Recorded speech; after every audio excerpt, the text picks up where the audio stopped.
Hello வணக்கம். இது உங்கள் சிவி ஜோன். எப்படி இருக்கீங்க? இனி பார்த்தீங்கன்னா லைவில் வந்துட்டு நிறைய சம்பவங்கள் வந்து ஒருத்தராக வந்து பிக் பாஸ் வந்து கூப்பிட்டு பேசுகிறாரு. யாருன்னா வயல் கார்டு என்ட்ரியில் வந்தவங்கள ஃபஸ்ட்டு வந்து பிரஜனை கூப்பிட்டு ஒரு சில வார்னிங்ஸும் கொடுத்து நல்லா பண்ணுங்கன்னு சொல்லி அனுப்பிச்சி விட்டார். ரெண்டாவது பார்த்தீங்கன்னா சாண்ட்ரா வந்தாங்க. மூணாவது திவ்யா வந்தாங்க. திவ்யா வந்துட்டு கதறி எழுதாங்க, ஒரு சில விஷயங்கள் ஷேர் பண்ணாங்க. அந்த வீடியோ ஆல்ரெடி நான் போஸ்ட் பண்ணி போய் பாருங்கள். இப்போ வந்து சாண்ட்ரா உள்ளே வந்தாங்க. உள்ளே வந்தவொடனே அவங்களுக்கு எப்படி போகுதுன்னு கேட்கும்போது அவங்களும் அழுகுறாங்க. ஏன் அழுகுறாங்கன்னா, நான் என் குழந்தைய மிஸ் பண்ணுறேன். அதேமாதிரி சம்டைம்ஸ் என்னை வந்துட்டு கார்னர் பண்ணுற மாதிரி எனக்கு தோணுது. அதேமாதிரி நான் இவ்வளோ விஷயங்கள் இங்கே வந்து நான் ஃபேஸ் பண்ணுவேன்னு நான் நினச்ச கூட பார்க்கல. எல்லாமே புதுசாக இருக்குது அப்படின்ற மாதிரி சொல்கிறாங்க. ஓகே, உங்களுக்கு வந்துட்டு ஒரு சீக்ரெட் டாஸ்க் கொடுக்க போகிறேன்னு சொல்லி பிக் பாஸ் வந்து கொடுக்குறாரு. சீக்ரெட் டாஸ்க்கில் ட்விஸ்ட்லாம் வச்சுருக்காங்க. இது இவங்களுக்கு யமனா மாறதுக்கும் வாய்ப்புகள் இருக்குது. என்னென்னா, இவங்களும் இன்னொருத்தர் சேர்த்துக்கிட்டு பார்ட்னராக 2 பேரும் சேர்ந்து 3 விஷயம் பண்ணோம். 3 விஷயத்தில் 2 விஷயம் சக்ஸஸ் ஆயிடுச்சுன்னா ஓகே தான், சரிங்களா?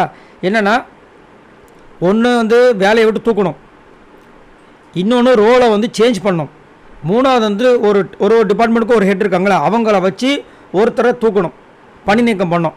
இந்த 3ல் 2 ஏதாவது ஒரு 2 பண்ணிட்டா, சக்ஸஸ்ஃபுல்லாக பண்ணிட்டா, இவங்க 2 பேர் இருக்காங்க பற்றின சேர்ந்து பண்ணுறாங்களா, அவங்களுக்கு ஒரு நாமினேஷன் ஃப்ரீ பாஸ் வரும், சரிங்களா? சப்போஸ் இதை பண்ணலை அப்படின்னா இவங்க 2 பேரில் ஒருத்தர் டைரெக்டாக நாமினேட் செய்யப்படுவார்கள். ஃபெயிலான காரணத்துக்காக ஒரு தண்டனை. இன்னொன்று, இவங்களுக்கு நாமினேஷன் ஃப்ரீ பாஸ் ஒன்று இருக்குல்ல, அது வந்து யாராவது ஒருத்தருக்கு கொடுக்கணும். அதாவது ஆப்போசிட்டில் யார்கிட்ட தோற்றாங்களோ அவங்களுக்கு கொடுக்கணும் அப்படின்ற மாதிரி ஒரு விஷயம். சப்போஸ் இது வேண்டாம்னா இந்த இப்படியே கிளம்பிடுங்க, ஒன்றும் பிரச்சனை இல்லை அப்படின்ற மாதிரி சொல்லும்போது, இல்லை நான் கண்டிப்பாக பண்ணுவேன், 110% நான் கண்டிப்பாக பண்ணுவேன்ற மாதிரி சொல்லி சாண்ட்ரா போயிருக்காங்க. அதுதான் வந்து ப்ரொமோ டூவில் பார்த்துருப்பீங்க. அவங்க பார்ட்னராக வந்து சூஸ் பண்ணுறது யாருன்னா நம்மளுடைய பிரச்சனை. ஏன்னா அவங்களுக்கு ரொம்ப ஈஸி. இப்போ ஒரு ஹெட்டு வந்து வச்சு ஒருத்தரை தூக்கணும். அப்போ அவர் வந்துட்டு அந்த ஒரு டிபார்ட்மெண்ட்டுக்கு ஹெட்டாக இருக்கிற காரணத்தினால அதை வச்சு ஈஸியாக முடிச்சுடுவாங்க.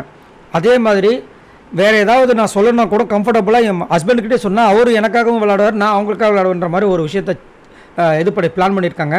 பார்க்கலாம் என்ன நடக்குது, யாரோட விஷயங்களில் வந்துட்டு பிரச்சனையாக போகுது.